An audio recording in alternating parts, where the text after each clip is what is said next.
ఇక మున్సిపల్ ఎన్నికల ప్రచారం అయితే అయిపోయింది. ఇక కొన్ని దినాలు నాయకులు రెస్ట్ తీసుకుంటారు, బయటకు రారు అనుకున్నారు కదా. కానీ ఎన్నికల గురించి ప్రచారం ముచ్చట్లు మాట్లాడొద్దు, కానీ మిగిలిన ముచ్చట్లు ఇక ముందటేసుకోవచ్చు.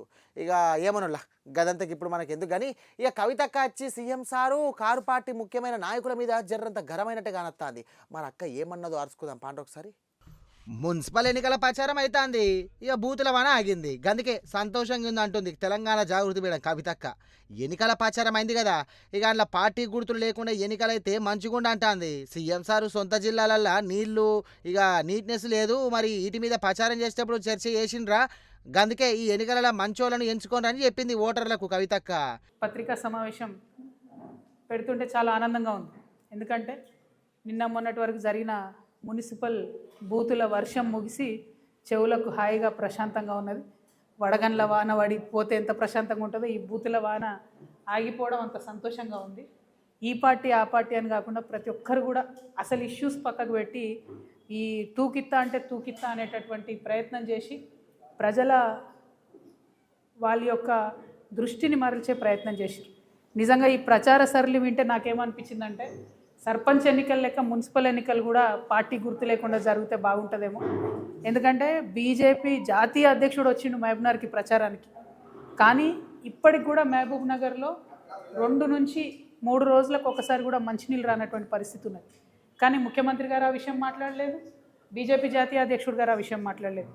మహబూబ్ నగర్లో ప్రభుత్వం ఉన్న వారికే పనులు అయితే చాలా వెరైటీగా ఉంది. ఇది నేను ప్రజలకు తెలవాలని చెప్తా ఉన్నా. సరే సిద్దిపేటలో ఎన్నికలు లేవులే, కానీ మంజూరు మాత్రం ఆ ఒకటే చోట అయింది. దీని సంగతి ఏందో, దీని ఆంతర్యం ఏందో మరి ముఖ్యమంత్రి గారే మనకు చెప్పాలి. నిన్న మొన్న రేవంత్ రెడ్డి గారు చాలా దగ్గర సభలలో ఒక మాట చెప్పారు, మేము రైతు రుణమాఫీ 100కు 100% చేసినామని చెప్పారు. చేయలే. మీరేం చేసిండ్రు, మొదలు మీ అంతటా మీరే ప్రభుత్వం నుంచి 44,000 కోట్లు అయితే రైతు రుణమాఫీ అవుతుందని చెప్పారు. కానీ చేసింది ఎంత, 21,000 కోట్ల రూపాయలు. కానీ క్యాబినెట్ డెసిషన్ చేసింది ఎంత, 28,000 crores. అంటే 28,000 కోట్లు రైతు రుణమాఫీ చేయాలని క్యాబినెట్ చెప్తే మీరు చేసింది 21 కోట్లు. పైగా ముఖ్యమంత్రి గారు ఏమాత్రం మొహమాటం లేకుండా నేను 100% రుణమాఫీ చేసిన అంటారు. నేను ముఖ్యమంత్రి గారికి ఛాలెంజ్ విసురుతా ఉన్నా, మీ మహబూబ్ నగర్ పోదామా, మా నిజామాబాద్ వస్తారా, లేకపోతే హైదరాబాద్లో సెక్రటేరియట్కి మమ్మల్ని రమ్మంటారా, జాగృతి వల్ల వస్తాం, రుణమాఫీ కానీ రైతులందరినీ తీసుకొని వస్తాం. ఖచ్చితంగా మీరు 50% మంది రైతులకు రుణమాఫీ చేయలేదు. ప్రతి జిల్లాలో ప్రతి చోట ఎక్కడికి పోయినా రైతులు బాధపడుతూ ఉన్నారు. నిజంగా మీకు చిత్తశుద్ధి ఉంటే ఆ ఏదైతే మిగతా 50% మందికి రుణమాఫీ కాలేదో ఈ బడ్జెట్లో పెట్టి రుణమాఫీ చేయండి. ఎగ్గొట్టకండి దయచేసి రైతులకు. రైతన్నలు ఇబ్బందిలో ఉన్నారు. ఇప్పటికే మీరు యూరియా కూడా ఇవ్వలేని పరిస్థితులలో, మేనేజ్ చేయలేని పరిస్థితుల్లో రైతులు ఇబ్బంది పెడుతున్నారు. ఇది కరెక్ట్ కాదు. ముఖ్యమంత్రి గారు నిజాలు చెప్పండి ఇప్పటికన్నా అని చెప్పి మేము వారికి హెచ్చరిక చేస్తూ ఉన్నాం. ఇక ఇటు హరీష్ రావు సార్కు జోలి తీసి ఇక ఒక సిద్దిపేట మున్సిపాలిటీకే మాత్రమే పైసలు వచ్చినాయి అంటే సీఎం రేవంత్ సార్కు అటనే హరీష్ రావు సార్కు నడిమిట్లా ఏముందో అర్థం చేసుకోవాలి జనాలు అంటుంది అక్క. సంపద ఎట్లా తీసుకురావాలో చూడకుండా ఆస్తుల అమ్ముడేంది నాకు అర్థం కాదు. 50% మంది రైతులకు రుణమాఫీ సుత కాలే, దీని మీద చర్చకు వస్తారా, నేను రెడీ, మరి మీరు సొంత జిల్లాకు రావన్నా సచివాలయకు రమ్మంటారా అని సీఎం సార్కు సూటి పెట్టి సవాల్ ఇసిరింది కవితక్క. అదేవిధంగా చాలా కీలకమైన అంశం, మన తెలంగాణ భవిష్యత్తుకు సంబంధించినటువంటి అంశం. మీరు ఎన్నికల్లో ఎన్నికై గద్దెనెక్కడానికి అత్యంత కీలకంగా ఉన్నటువంటి తెలంగాణ యువతకు సంబంధించినటువంటి అంశం. మీరు ఎన్ని ఉద్యోగాలు ఇస్తామన్నారు, మొదటి సంవత్సరంలో 2 లక్షలు ఇస్తామన్నారు. ఇప్పటి వరకు పాత ప్రభుత్వం ఇచ్చినటువంటి ఉద్యోగాలకే మీరు పత్రాలు ఇచ్చుకుంటూ తిరుగుతున్నారు. మీరు స్వతహాగా ఇచ్చినాయి కేవలం 11,000 ఉద్యోగాలు.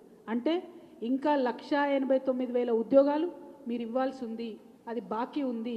ఈ బడ్జెట్లో నేను డిమాండ్ చేస్తూ ఉన్నాను, 1,89,000 ఉద్యోగాలకు సంబంధించి వాళ్ళని తీసుకుంటే ఎన్ని జీతాలు ఇవ్వాల్సి వస్తాయో ఆ అమౌంట్ని మీరు ఈ బడ్జెట్లో పెట్టండి. మీ యొక్క చిత్తశుద్ధిని నిరూపించుకోండి.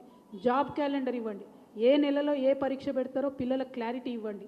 ఇబ్బంది పడుతూ ఉన్నారు, ఆత్మహత్యలు చేసుకుంటూ ఉన్నారు, కోట్లకు పోయి కేసులు వేసి కొట్లాడుతూ ఉన్నారు. మీరు ఏదైతే ఎన్నికల ముందు ఏం చెప్పిండ్రు, బీఆర్ఎస్ పార్టీ ఉద్యోగాలు ఇవ్వలేదు పిల్లలకు అన్నారు, బీఆర్ఎస్ పార్టీ పరీక్షలు నిర్వహించలేదన్నారు. మరి మీరు చేస్తున్నది ఏంది ఇప్పుడు?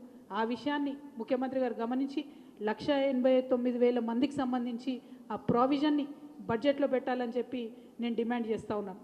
ఇట్లా మొత్తం మీద నిన్నటితోటి ప్రచారం బంధుపడి జరంత ఊళ్ళు సలవడ్డాయి. మున్సిపల్ వార్డులు సైలెంట్ అయినాయి, కానీ మైకుల ముందరికి వచ్చి ప్రచారం లెక్క ఇక డైరెక్ట్గా చెప్పకపోయినా ఏదో తీర్ల ముఖ్యమైన నాయకులు మాట్లాడుతట్టే ఉన్నారు అనబట్టే కొందరు జనాలు.